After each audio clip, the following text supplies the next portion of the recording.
नमस्कार शेतकरी बांधवांनो, कृषी बाबा चॅनलमध्ये मी शुभम इंगोले आपलं सहर्ष स्वागत करतो। तर शेतकरी बांधवांनो, आपण माझ्या मागे बघत आहे इथे अद्रक पीक आहे आणि अद्रकीला आपण बघत आहे इथे हे जे अद्रकीवर जो करप्याचा प्रमाण आहे, ज्याला की आपण आर्ली ब्लाइट तसेच लेट ब्लाइट आणि बॅक्टेरियल ब्लाइट म्हणजे जीवाणूजन्य करपा, बुरशीजन्य लवकर येणारा करपा आणि बुरशीजन्य उशिरा येणारा करपा, असे तिन्ही प्रकारचे करपे आपल्याला या अद्रक पिकावर दिसून येत आहेत। तर हे कशामुळे होते शेतकरी बांधवांनो, जो सततचा पाऊस पडत आहे आपल्या भागात त्याच्यामुळे काय होते, जमिनीत जे पाणी साचून राहते आणि जो सततचा पाणी होते त्याच्यामुळे काय होते, हवेतली जी आर्द्रता असते ती टिकून राहते आणि हवेच्या मार्फत बुरशीजन्य आणि जीवाणूजन्य रोगांची जे अंडी असतात, ज्याला की स्पोर्स म्हणतो, ते हवेच्या माध्यमातून आपले जे हे पानं असतात पानावर येऊन ते चिटकतात आणि अशा प्रकारे जे पान असते त्याला ते करपवतात। याला आपण लिप ब्लाइट म्हणू शकतो आणि अशा प्रकारचे जे रोग असतात याच्यावरती प्रादुर्भाव होतात।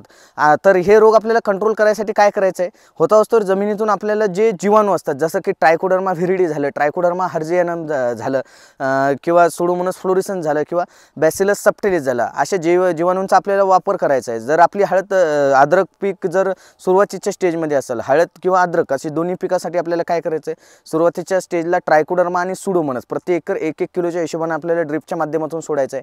आणि जर आपली हळद किंवा अद्रक पीक 3 महिन्याच्या नंतर म्हणजे 3 महिन्याच्या लागवडी करून 3 महिने कंप्लीट झाले असतील तर आपल्याला सुडोमोनास फ्लोरिसन्स आणि त्याच्याबरोबर बॅसिलस सबटिलिस, सुडोमोनास प्रति एकर 1 किलो आणि बॅसिलस सबटिलिस जवळपास 500 ml एका एकरासाठी आपल्याला ड्रिपच्या माध्यमातून आळवणी करायची। याच्याबरोबर आपण काळा गूळ आणि जे बेसन आणि ताक असते याच्यात जर आपण 1-2 दिवस भिजवून जर ते सोडलं तर त्याचं जे जमिनीत जाऊन काउंट जो आहे तो जास्त प्रमाणात वाढण्याची शक्यता असते।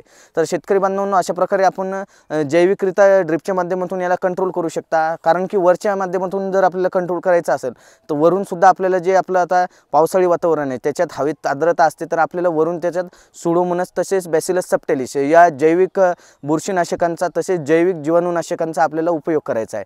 आणि केमिकलमध्ये शेतकरी बांधवांनो, होता वस्तूवर आपण केमिकल याच्यात अद्रक आणि हळद पीक जे आहे ते फार हळवं पीक आहे, त्याच्यात आपण केमिकलचा वापर सहसा टाळावाच।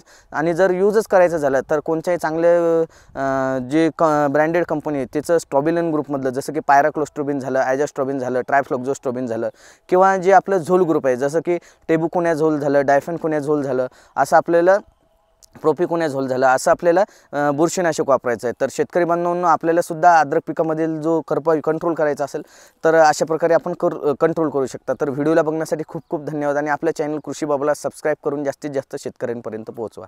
धन्यवाद।